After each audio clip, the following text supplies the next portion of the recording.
Mas Gibran yang terhormat, tadi itu pertanyaan yang dibaca oleh moderator, bagaimana strategi paslon untuk memastikan penyediaan infrastruktur sosial tanpa membebani keuangan daerah.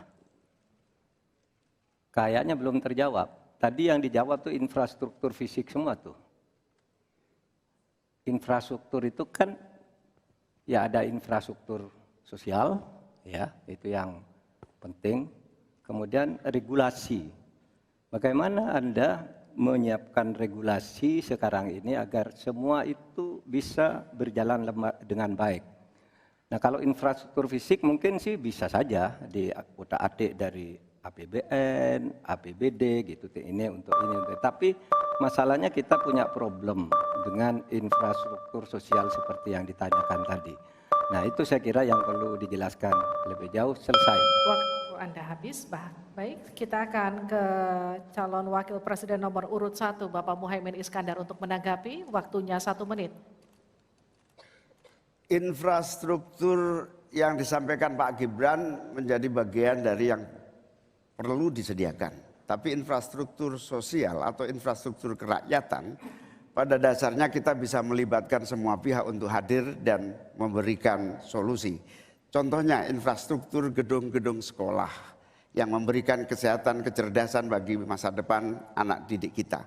Apa yang bisa kita lakukan? Misalnya kita bebaskan pajak buat seluruh penyelenggara pendidikan supaya fiskalnya terpenuhi, supaya pendidikan bisa terjangkau, sehingga semua bentuk pendidikan, semua bentuk yang berkaitan dengan pencerdasan kehidupan masyarakat kotanya, maka dibebaskan pajaknya. Ini seperti yang sudah dilakukan di Jakarta, yang ini bisa kita tarik ke tingkat nasional. Infrastruktur sosial tercipta dengan pemerintah memberi fasilitas yang memadai.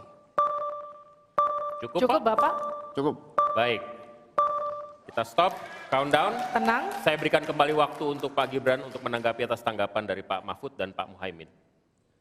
Baik, terima kasih. Mungkin Prof. Mahfud dan Gus Muhaimin kurang paham dengan apa yang sudah saya paparkan. Saya tadi juga bicara masalah infrastruktur sosial, stunting itu loh Pak. Ya, tapi nggak apa-apa, saya perjelas lagi. Kita punya program makan siang gratis. Banyak yang nyinyir, tapi sekali lagi Pak, program makan siang gratis ini adalah investasi menuju Indonesia emas. Program makan siang gratis 400T ini adalah stimulan untuk ibu-ibu, warteg-warteg, warung-warung, catering-catering yang ada di daerah.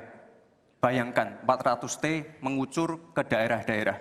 Semua ibu-ibu ikut memasak makan siang untuk anak-anak kita. Itu Pak yang saya maksud dengan infrastruktur sosial. Program makan siang gratis, investasi ke depan untuk menuju Indonesia emas. Terima kasih.